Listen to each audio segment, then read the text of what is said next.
you will find this mastery over attention in many lives. In fact, the difference between success and failure is due to this. You know, Vivekananda's life, you find incidents where he had achieved this complete mastery over mind and attention. I can give you one simple incident before I start with the actual mechanics of mind management. Once Vivekananda was in Meerut, and he had been visiting a library. He was a voracious reader, you see, and he would ask books from that library to be brought to him through his brother disciple Swami Akhandanandji. And the librarian, every day Swamiji would ask for a new book. He would return the book which he borrowed yesterday and ask for a new book. He was actually studying Sir John Lubbock's works.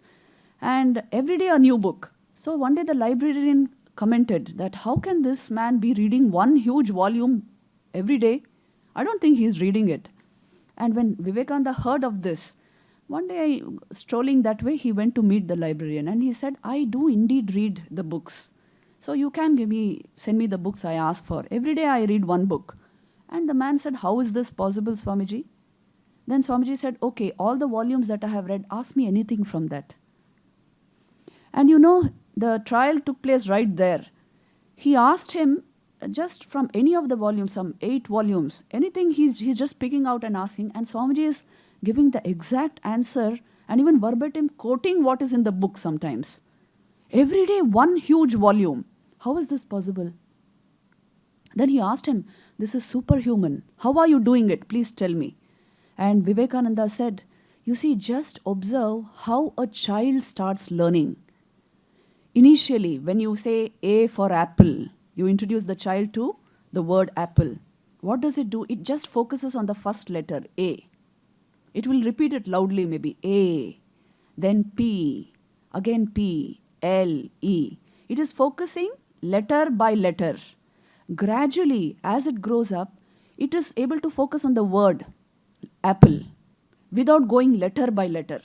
So also as your mental faculties increase, as your powers of concentration increase, you will focus on the whole sentence. Not just looking at the sentence, you know what its meaning is. And then you will focus on the paragraph gradually. Just you glance to the paragraph and you know what the author is trying to say. Finally, it's the page.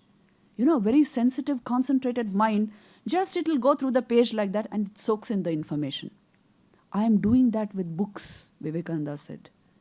I just glance through the book and I know what the author wants to say. I can soak in the entire information. It is just the power of concentration and unflickering attention.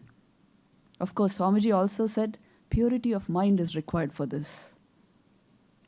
If all these things are put together, your attention will remain riveted. It will move only when you want it to move. It will function as you want it to function. So this is a possibility. You can soak in the entire information. You see, like this video camera, it is soaking in the entire data from here. Taking in the entire information. So also you can soak in the entire information in your books, from your laptop, anything, if your mind develops that ability. If your concentration, your attention does not flit from object to object. So this is a perfect capacity of the human mind which can be developed. Another thing which you should understand here is, just like how Swamiji was able to absorb from that book entirely, and this demonstration Vivekananda has given in various places with Paul Deussen. He has also done it in Belur Math once with Encyclopedia Britannica.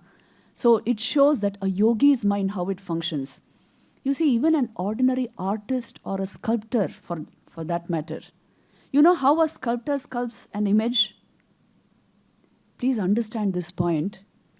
He already has created the image in his mind perfectly, as he wants it to be, in all detail. When he looks at the stone in front of him, the marble in front of him, he will only chip off what is not in his mind.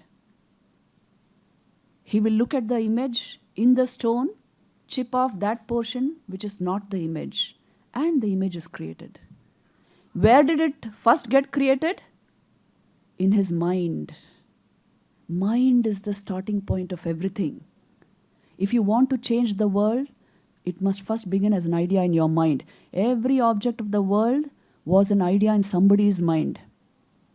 Every creative person knows this. What is in my mind is going to come out in the image, in the sculpture, in the painting.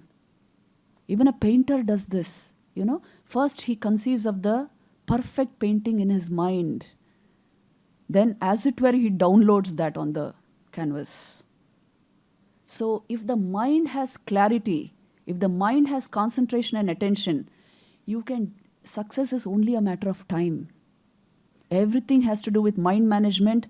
You have the wonderful science of yoga and Vedanta born of this culture. All the information and knowledge, we have it right here. If you are not able to draw from this, tell me whose mistake is it? When our young people in our schools and colleges suffer from depression and negativities, I really feel, what is this? A culture which gave rise to such tremendous understanding, such great philosophies, such great wealth of knowledge. How can you lose upon this? So this must become part and parcel of your educational system, of our educational apparatus. It is happening in a big way. Because you understand the importance of mind management, isn't it? And you can do this in your life just by training. A little bit of this background knowledge, which I'll be giving you just now, and a training along these lines, and you will be able to achieve everything that you want to achieve.